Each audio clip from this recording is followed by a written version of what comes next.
이 시간에는 성경적 죽음에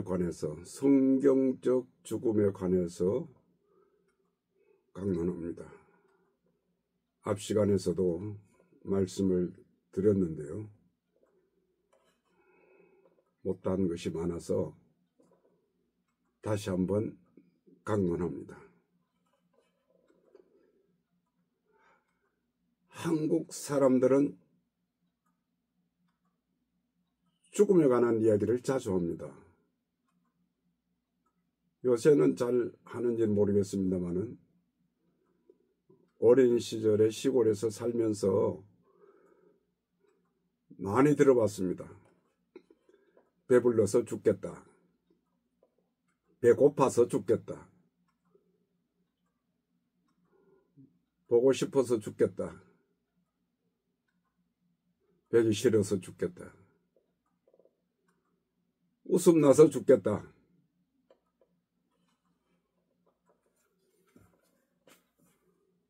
그 웃음은 죽겠다는 말은 뭐에 관해서 무슨 의미로 했는지 모르겠지만 참 많이 했습니다.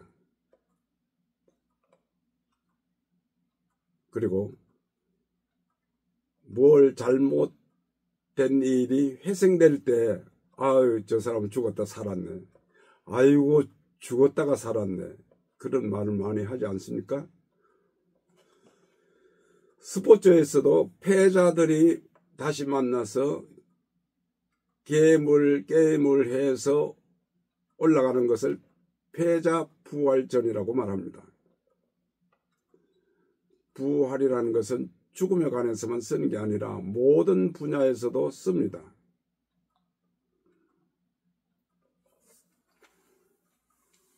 갈라디아서 3장 23절 24절에 보면 믿음이 오기 전에 우리가 율법 아래 매인 바 되고 계시될 믿음의 때까지 갇혔느니라.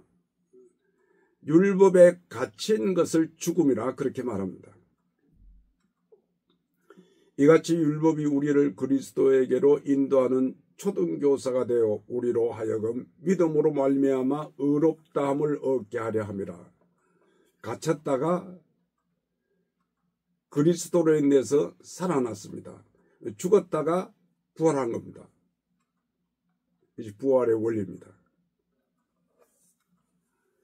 갈라디아 5장 4절에 율법 안에서 의롭다함을 얻으려 하는 너희는 그리스도에게서 끊어지고 은혜에서 떨어진 자로다. 끊어지고 떨어진 것을 죽음이라 말합니다. 에덴 동산의 원리도 같습니다. 하나님과의 관계가 끊어지면 죽음이라 말합니다. 에베소 2장 1절에 허물과 죄로 죽었던 너희를 살리셨도다. 언제 죽었습니까 우리가? 초상 언제 났습니까? 하나님의 법률에 관한 이야기를 합니다. 율법에 갇혀 있는 것, 죄로 인해서 율법이 죽음을 지정합니다. 정죄합니다. 예수 그리스도를 통해서 너희를 살렸다. 그리스도께서 그 모든 율법의 요구를 완성시켜 주시고 제물로 드리시고 우리를 살리셨다. 골로새서 2장 12절에 너희가 세례로 그리스도와 함께 장사되고 세례를 장사라고 말합니다. 죽음이라고 말합니다. 원래 그 의미는 침례지요. 물에 들어갔다가 나오는. 또 죽은 자들 가운데서 그를 일으키신 하나님의 역사를 믿음으로 말미암아 그 안에서 함께 일으키심을 받았느니라. 함께 장사되고 함께 일으키심을 받았느니라. 이것이 죽음과 부활입니다. 육의 죽음에 관한 이야기를 하는 게 아닙니다. 하나님은 죽은 자의 하나님이 아니라 산 자의 하나님. 골로새서 2장 20절에 너희가 세상의 초등학문에서 그리스도와 함께 죽었거든 초등학문이 뭡니까? 율법 정죄를 말합니다. 함께 죽고 함께 일으심을 받고 그리스도 안에 거하고 그것이 하나님의 나라입니다. 골로새서 3장 5절 그러므로 땅에 있는 지체를 죽이라. 살인하라는 겁니까? 그것이 아니죠. 잘라내라, 없애라, 정리하라 그런 의미죠. 땅에 있는 지체를 죽이라. 곧 음란과 부정과 사욕과 악한 정욕과 탐심이니 탐심은 우상숭배니라. 다 기억하시죠? 탐심이 우상숭배라고. 어디 가서 절하고 묘에 가서 절하고 어디 가서 성경 그걸 우상으로 생각합니다. 그게 우상이 아니라는 의미가 아니고 우리 안에 하나님보다 더 귀하게 탐심을 가지면 그 탐심이 우상입니다. 우상이 멀리 있는 것이 아닙니다. 우리 안에 있습니다. 디모데전서 5장 6절에 향락을 좋아하는 자는 살았으나 죽었느니라. 향락 좋아하십니까? 살아있어도 죽을 것과 같다. 이와 비슷한 말씀이 많이 있습니다. 성경에. 야고보서 2장 17절 잘 아는 말씀인데요. 이와 같이 행함이 없는 믿음은 그 자체가 죽은 것이다. 행함이 없는 믿음은 믿습니다 해도 행함이 그 믿음을 따라가지 않는 믿음이면 야고보서에 그런 말씀 있지 않습니까? 귀신들도 믿고 떠느니라고. 행함이 없는 믿음은 죽은 것이다. 그러니까 힘을 못 쓰는 거예요. 행함이 없으면, 삶이 없으면. 유명한 사대교회 요한계시록 3장 1절에 사대교회 사자에게 편지하기를 하나님의 7 영과 7 별을 가진 네가 가라사대 내가 너 행위를 아노니 내가 살았다 하는 이름은 가졌으나 죽은 자로다. 영이 없는 것을 하나님의 영이 없습니다. 그래 7 영을 가진 말씀으로 살았다 하는 이름은 가졌으나 죽었다라고 사형선고를 한 겁니다. 번창한 교회였습니다. 이 사대교회는 살았다 하는 이름은 가졌다는 말은 소문이 많이 났다는 겁니다. 아, 부흥되네, 많이 모이네, 교회 크게 지었네, 왕성하네, 성공했네. 그것이 중요한 게 아닙니다. 이름은 가졌으나 죽었다. 왜? 하나님의 영이 없으면 죽은 겁니다. 사람이 모이는 것은 기독교 아니라도 많이 있습니다. 모임 많이 있습니다. 이단들은 더 많이 모입니다.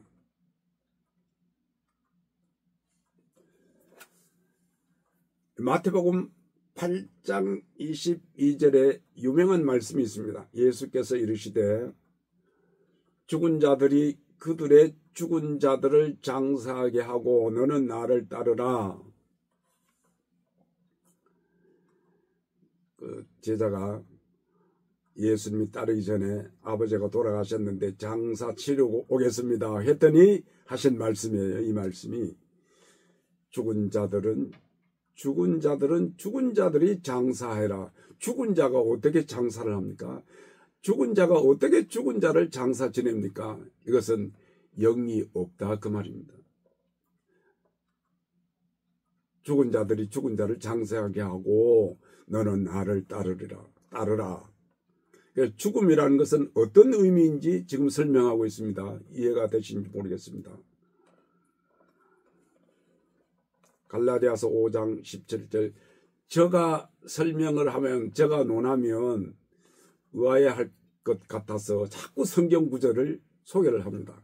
성경은 이렇다 그 말이죠. 성경은 육체의 갈라디아서 5장 17절에 육체의 소욕은 성령을 거스리고 성령의 소욕은 육체를 거스리나니 이 둘이 서로 대적함으로 너희의 원하는 것을 하지 못하게 싸운다 그 말이죠. 싸움 많이 하지 않습니까? 하나님은 영이시니 그와 영적 관계가 끊어지면 그것이 죽음입니다.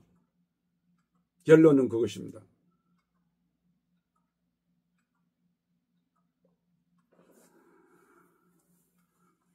저희 어머님은 아버지도 일찍 돌아가시고 15년 동안 시골에 혼자 사셨는데요. 농토는 많이 있어도 경작할 힘이 없어서 늘 가난하게 살았습니다. 일도 참 많이 하고 어릴 때 어머님이 하시는 말씀을 자주 들은 말이 있습니다. 죽으면 편하지. 어머님이 39에 아버지가 돌아가셨거든요. 영감이 편하려고 죽었지.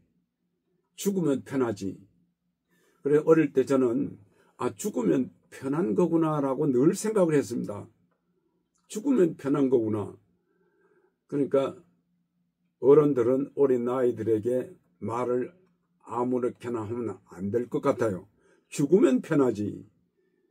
편하려고 죽었지. 예, 죽음에 관한 이야기를 했습니다. 무엇이 죽음인가를. 성경에 보면 믿음의 사람들은 이것이 죽음의 장소다. 사망의 골짜기다. 이것이 고통의 자리다 생각하면 떠났습니다. 저는 이 떠남의 원리라고 설명을 하는데요. 다른 말로 말하면 내려놓는다, 포기한다, 떠남. 믿음의 사람들 다 떠났습니다. 불편하면 떠났습니다. 신앙생활과 맞지 않으면 떠났습니다. 어느 산사에, 조용한 산사에 앞에 간판이 이렇게 쓰여진 것을 봤습니다. 망명당, 망명당. 내 이름은 죽었다. 내 이름이 죽은 집이다. 집당자. 그렇게 쓰고 간판을 그렇게 걸어놓고 수도를 합니다. 그 할아버지가 산사에서, 조그마한 산사에서요. 망명당. 성경은 우리에게 자주 죽어야 산다, 죽어야 산다, 버려야 산다고 하지만 자꾸 많이 가지고 내 혼자 살겠다고, 내 혼자 성공하겠다고, 내 혼자 부하겠다고, 내 혼자 누리겠다고 산사의 망명당보다 못할 것 같은데요. 그렇게 하면.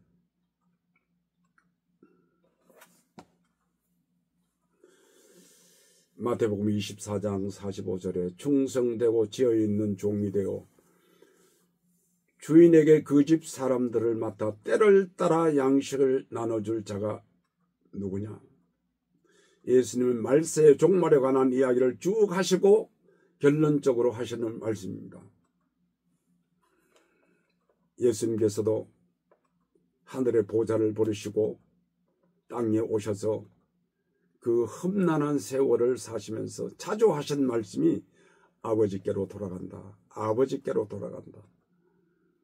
그런 말씀을 자주 하시고 아버지께로 돌아가는 그것을 영광을 얻을 때라고 많이 강조했습니다. 인자가 영광을 얻을 때가 왔도다. 죽음을 영광이라고 말합니다.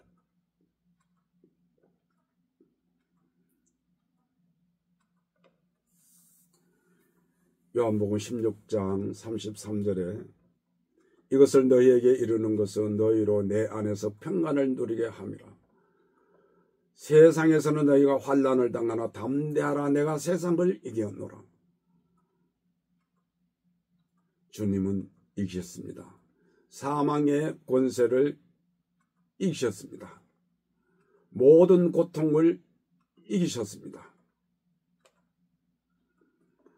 믿음의 사람들은 믿음의 사람 아브라함은 본토를 떠나라. 성경 전체를 보면 아브라함의 본토였던 갈대아 우르에는 다른 신을 섬기는 지역이라고 했습니다. 하나님께서 거기에서는 하나님의 나라를 이루지 못하기 때문에 떠나라고 했습니다. 그냥 떠났습니다. 갈 바를 알지 못하고 계산하지 않고 떠났습니다. 본토를 떠나라. 신명기서 32장 10절 12절에 보면 이런 말씀이 있습니다.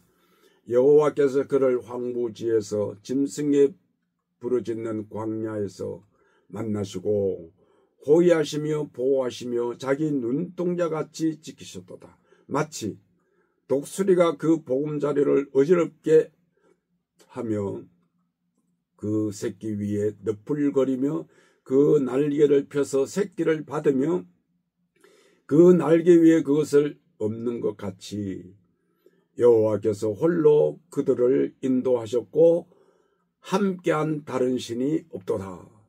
이 뭔 말이냐면 독수리가 새끼를 훈련하는 것처럼 그렇게 하셨다, 그런 내용이죠. 독수리 둥지를 자주 보셨죠? 그 동물에 관한 그 그림에서 보면 독수리는 둥지를 예쁘게 만들지 않습니다. 그냥 나무가지 몇 개 놓고 알을 낳고 부화를 시킵니다. 이 독수리는 어려서부터 새끼 때부터 아주 험난한 거친 보금자리에서 자랍니다. 그 얼마 정도 자라면 독수리는 떠나야 합니다. 떠나지 않으면 엄마가 물어다 주는 그 먹이를 먹으면 편하죠. 그런데 비대증이 오면 나중에 날지를 못합니다. 그 시기가 오기 전에 어미는 본능적으로 자랍니다. 날르라고, 날아가라고. 날개를 너풀거리면 날아보라고. 몸이 무거우면 날지 못합니다. 그래도 새끼가 알지 못하고 계속 거기 있으면 어떻게 한다고? 둥지를 엎어버립니다. 어지럽게 합니다. 여기 있을 곳이 아니다, 그 말이죠.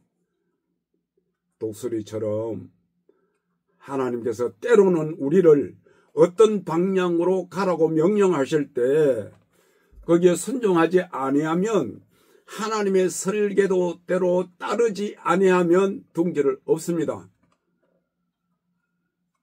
거기에 있지 말라고. 때로는 실패하게 하고, 때로는 병나게 하고, 때로는 고통스럽게 하고 둥지를 어지럽게 한다, 그 말이죠. 하나님께서도 우리를 그렇게 양육하십니다. 선민을 그렇게 양육하셨습니다. 이삭은 다툼의 우물에서 싸우지 않고 떠났습니다. 창세기 26장 19절 이하에 보면 믿음의 조상들 가운데 가장 평탄하게, 가장 안전하게, 노복이 심히 많게 세월을 보낸 족장이 이삭입니다. 우리 속담에도 그런 말이 있지 않습니까? 사나운 개는 콧등에 성할 날이 없다. 싸움을 계속해야 되니까요. 근데 이삭은 그런 흔적이 전혀 없습니다. 다투지 않고 떠났습니다. 여기서 또 다투는 사건이 일어나면 떠났습니다. 그것이 하나님의 설계도니까요. 오늘도 하나님은 선민인 우리에게 날개짓을 합니다. 너풀거립니다. 하나님의 인도하신 대로 따르지 아니하면 향락에 취하면, 종교에 취하면, 권력에 취하면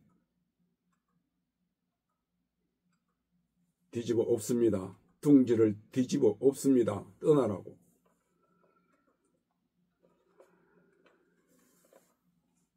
하나님은 시간을 잊은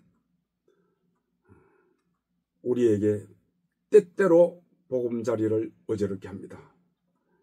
때로는 애굽의 정치의 판도를 바꾸기도 하셨고, 때로는 요셉을 알지 못하는 왕을 세워서 애굽을 떠나지 아니하면 안 될 정도로 약속의 땅으로 가도록 인도하십니다. 그래서 믿음의 사람들은 히브리서 11장 8절 이하에 보면 갈 바를 알지 못하고 우리의 인도자 하나님이 계시기 때문에 갈 바를 알지 못해도 됩니다. 인도하신 대로 가면 됩니다. 멀리서 환영하며 그분이 인도하신 대로 따랐습니다. 때로는 우리 가까이에 소돔과 고모라가 있습니다. 빨리 탈출을 해야 됩니다.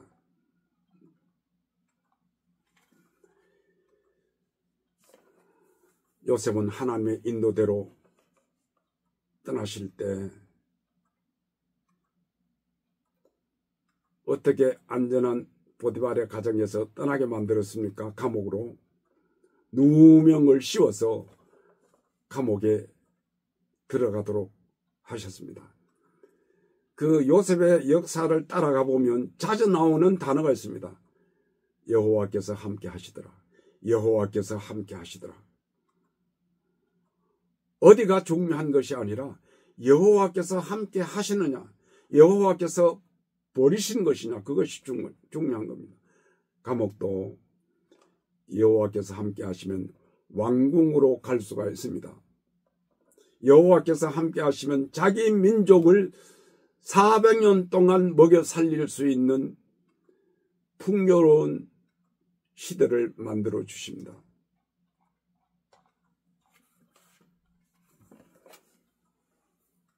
하나님은 오늘도 우리를 말씀을 따라 살기를 원합니다.